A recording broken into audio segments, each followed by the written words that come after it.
So the NBA's offseason is officially off and running. And what is an offseason without a ridiculous amount of trade rumors and free agency rumors? So what I'm going to do on this video is react to a new Bleacher Report article, a part of their NBA trade block big board series, where they list off 10 big time trade targets and realistic deals centered around those 10 trade targets. And I'm going to focus on the first five they list in this article. So let's get right into it. Let's waste no time at all. This first trade was pretty interesting. It involved the Phoenix Suns and the New York Knicks. And in this deal, brace yourself, it sends Kevin Durant to the Knicks for Julius Randle, Miles McBride, the number 24 pick in this upcoming draft, a 2025 first, and a 2028 first. Looking at this trade, I think it is amazing for both parties. For one, if you look at Phoenix, financially, they are not in the best spot possible. They're floating very close to that second apron. They're flying very close to the sun, no pun intended, as far as cap space goes. So this moving Kevin Durant, gives them a ridiculous amount of depth, for one, with the guys that are listed here in this trade, and also gives them some more flexibility from a financial standpoint. As far as the depth, they're bringing in Julius Randle, who may not be a tier 1 or even tier 2 player, but he's still an all-star. He can still get it done, especially if he makes defensive leaps this season and commits on that end and gets better from an efficiency standpoint. Mitchell Robinson, who's also included in this deal, is amazing as a rebounder and rim protector when healthy. Phoenix had a major void down low as Nurkic was kind of rendered ineffective throughout the playoffs in that first round against Minnesota. So Mitchell Robinson is definitely an upgrade from the use of Nurkic. And so just adding more size, more effective size, would help the Suns a lot. Miles McBride adds great defense and toughness on the perimeter, right? We saw what he was able to do throughout the playoffs. Did an amazing job at stepping up in a larger role throughout the regular season. Tom Thibodeau really called on his number, and he delivered. He can stretch the floor very well and can get hot on certain nights. Again, we saw that from him in the playoffs. For the Knicks, yes, you are giving up a lot as far as draft capital goes and also some depth, but bringing in Kevin Durant makes you a contender pretty immediately. Right now, the Knicks are not a contender. Even when Julius Randle comes back, that's not a championship contending group. Bringing Kevin Durant makes you a championship contending group. Kevin Durant is older. He's 36, but he's still a hell of a player. He's still Kevin Durant, right? He's not the guy he used to be like back in 2014, but still very effective. I know he kind of disappointed a bit in the playoffs, but he can still get it done flat out. Your only thing you're worrying about right now is his health, right? But that's it. When he's out there, he does a great job. He's still really effective. And a duo of Jalen Brunson and Kevin Durant is very scary, right? It's going to be very, very tough to stop. Those are two players who can get hot and can definitely bail each other out. On top of that, there's still going to be amazing role players around those guys. Josh Hart, who, in my opinion, right now is the best rebounding guard in the league, and he's only going to continue to get better from a shooting standpoint. Dante DiVincenzo was great for them in the playoffs, and I think he could step pretty gracefully kind of into that third option-ish sort of role. If they're able to bring back Isaiah Hartenstein, who was great down low, that'll be just perfect.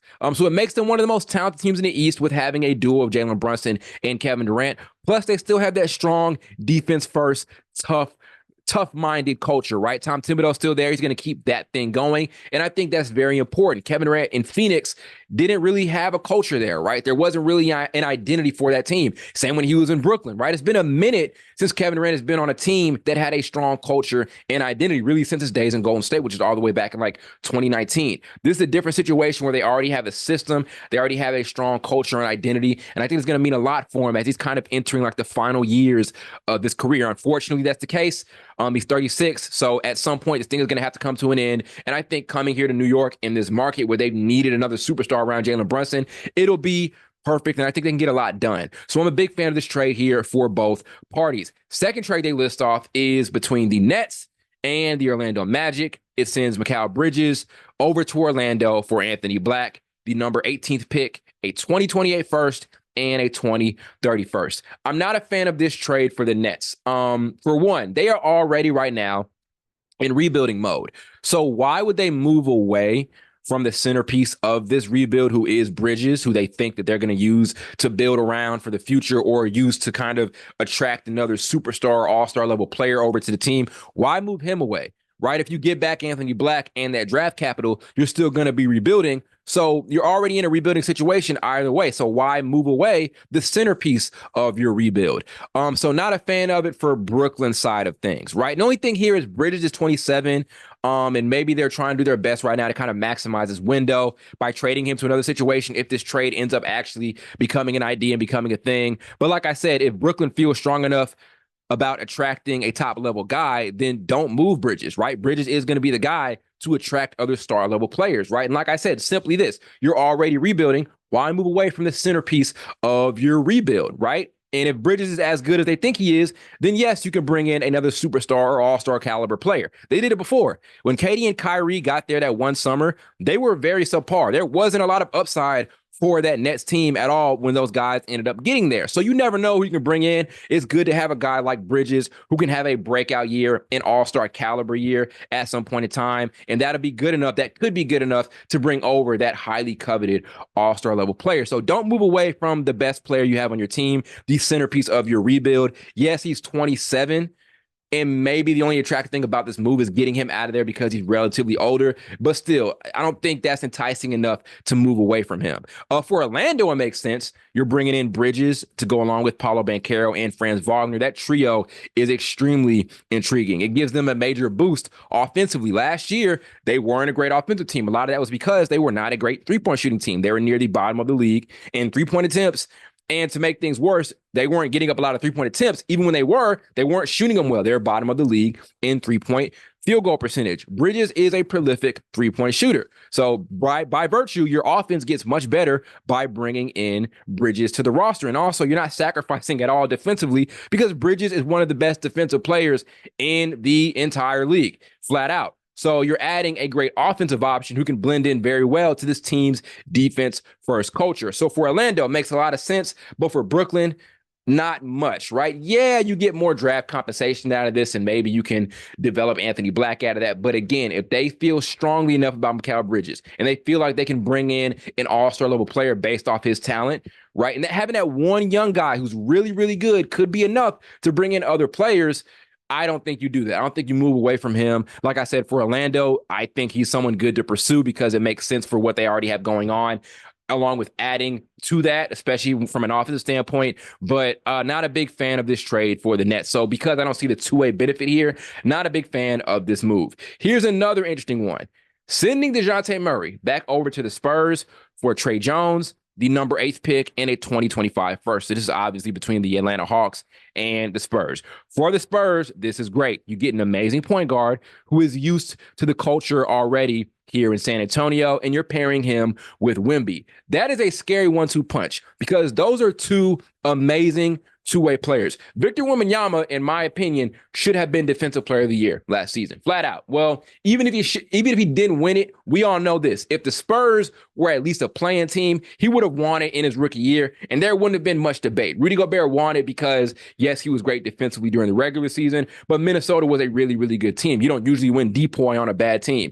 Wemby is already one of the league's most elite defensive players. Pairing him with Dejounte Murray, who at his best is one of the best point of attack defenders at the point guard position in the league, who can also get things done offensively, that is a match made in heaven. And Dejounte Murray is just 27. So he still has a ton of basketball left in him, right? And he'll be better than anyone who they get at number 8 in this draft, because obviously, like I said, within this draft that's included, or within this trade that's included, is the Spurs' number 8 overall pick. So I like the move here for the Spurs. They get better by adding Dejounte Murray, who is a very mature player, could be a great veteran presence in the locker room, which is what they needed. He's not like that 30-year-old guy you're bringing in. He's still kind of in that middle territory between being a young player and being an older guy, but still just enough experience to help that team on that front. And like I said, he's still very, very effective on the court, and can be a great primary playmaker, right? I think one thing we talk about a lot when it comes to trying to help elevate Wemby is having a really, really good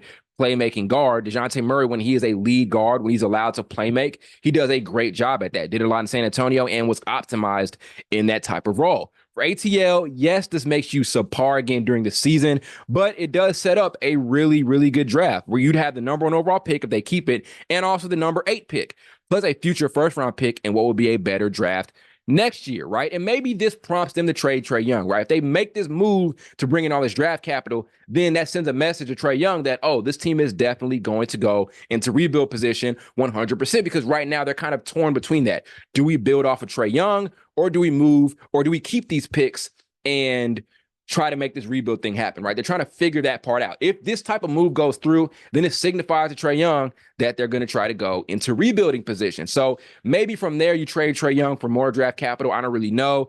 But for both teams, either way, it puts them in better position as far as their rebuilding process. For Atlanta, if they choose to go in a rebuilding process and commit to that, this is a good move for that. For the Spurs, obviously, bringing in Dejounte Murray helps them a ton from a rebuilding standpoint. So I really like this move. Only downside is San Antonio giving up that 2025 first, which could be very valuable as they're going to try to continue to try to get really good young rookie pieces around Wemby for the future. But still, I think Dejounte Murray, the upside with him and Wemby is scary as hell, right? And I think it could make them a team that's like on the brink of being a play-in tournament team next year. So I like this move for both teams. For Atlanta, it depends on what they want to do. Right now, everything is dependent upon what they want to do. But if they want to commit to a rebuild, why not get as much draft compensation out of Dejounte Murray as possible? And like I said, if they trade Dejounte Murray for this draft compensation and draft capital, then it signifies to Trae Young they're going to go into a full rebuild. So move Trae Young too for even more to set yourself up and get yourself in the best position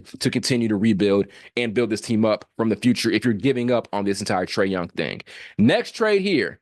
It is between the Pelicans and the Hawks, and it sends Brandon Ingram, Larry Nance Jr., the number 21 overall pick, for Dejounte Murray and Clint Capella. This is interesting. So ATL gets a really good scoring wing with Brandon Ingram, something that they really haven't had during the Trae Young era, along with a solid defender in Lance who can come off the bench, and also another pick, right? So here you have the potential of drafting number 1 overall and also getting the 21st pick, which could still be of some value, right? So for Atlanta, if this is a real trade, they get another all-star with Ingram to pair alongside with Trae Young, and it'll be a better fit because those two guys play different positions. It's not going to put Trae Young out of position. He's still going to be the primary playmaker here and things like that. And on top of that, you get a really solid defender in Nance to bring off the bench, and two, as I mentioned, first round picks, one of them being the first overall pick and the other one being the 21st pick. That's a win, right? That can help you win next season. You're still going to be able to contend while also having good draft capital. For the Pelicans, on the other hand, they need a point guard. They need a really good table setter. Dejounte Murray is that guy. I mentioned it before with that previous trade I just talked about. He averaged 9 assists the last time he was like a primary playmaker back in San Antonio, right? That's elite level assist numbers. He is a really, really good playmaker when he's put into that role. This gives them a much better point of attack defense as well, and also a much better center with Clint Capella, who can score out of the pick and roll, rebound, and defend. I do think he's better than Jonas Valanciunas. Your only issue is this: the floor spacing. New Orleans would be working with an offense, a starting 5 with 2 players who can't stretch the floor, right? If you add Clint Capella to this roster, that's Zion Williamson and Clint Capella on the floor together. That could be a bit of a nightmare. But I think they'd have something huge with having Dejounte as their table setter to complement Zion and CJ McCollum. So the next move listed here is very interesting. It is between the Minnesota Timberwolves and the Phoenix Suns, 2 teams that met up in the first round of the playoffs. It sends Karl Anthony Towns, the number 27 pick, and the number 37 pick over to the Suns for Kevin Durant. So for Minnesota, yes, it is time to move away from Cat. I 100% have been on that boat for a couple of years now, and I don't think it's been any more apparent than now that they need to go into a different direction as far as having a second option around Anthony Edwards. He isn't going to move the needle for them after a very disappointing playoff run for him individually, right, where he's consistently fouling out. He's inconsistent from an offensive standpoint. He's had great moments, but again, inconsistent. He's there sometimes, and he's not there sometimes. KD is a much, much better second option next to Ant, and is a different beast than Cat. So I think by virtue, that makes the Timberwolves offense better. We can't forget the Timberwolves were never an amazing offensive group. And at the same time, Cat is a better defender than Kevin Durant, but Kevin Durant can also hold his own at that end. And he's smarter defensively, right? So you're not really taking away a strong defensive attack. KD is a very competent defensive player who's smart. You're not going to have the foul out issue with Kevin Durant where you had that with Cat. So by virtue, you are kind of getting better on both ends. You don't have to worry about Kevin Durant fouling out. And he's very consistent and reliable in the playoffs. He is one of the greatest players of all time. He's got 2 championships. And this team just needs that championship pedigree. I don't think they had a championship winning player in their starting 5 this past year. For Phoenix, if you are trading Kevin Durant, we had that same conversation at the beginning when we talked about that previous trade between them and the Knicks. If they want to trade Kevin Durant to try to get out of those financial troubles that they're moving closer towards having, if you want to do that, is this the best package you could get back? Maybe not, right? So I feel like there are a lot of potential offers for KD that would be way better than this one. So I really don't see the two-way benefit here. Again, for Minnesota, yes. But for Phoenix, nah. If I'm going to trade Kevin Durant, I want to get something better than Cat, the number 27 and number 37 pick, right? And also for the Suns, I just don't think this makes them any better, right? Maybe it gets Beal back into rhythm because he's a higher priority on offense by virtue. He was going to be a lower priority on offense to get a smaller amount of shots with Kevin Durant being there. But still, I don't know how much this really moves the needle for this team. So it's interesting, it's intriguing, especially for the Timberwolves. But if I'm the Suns, I'm not going to move him over to a Western Conference rival just for this package. So not a big fan of that one. But those are just 5 ideas I leached from Bleacher Report. Very interesting. A couple of these I think should definitely happen. I'm a big fan, for one, of that Phoenix Suns and Knicks trade. And also when we're talking about fixing the Hawks, I'm very interested in that trade between them and the Pelicans. And also we're talking about fixing the Spurs. I'm interested in that trade between them and the Atlanta Hawks involving Dejounte Murray. So a lot of things can happen this offseason. Those are 5 trade ideas that could potentially go through, that teams could end up exploring. I'm interested to see if any of these teams decide to kind of take this particular direction and take this path with these top trade targets on the market this summer.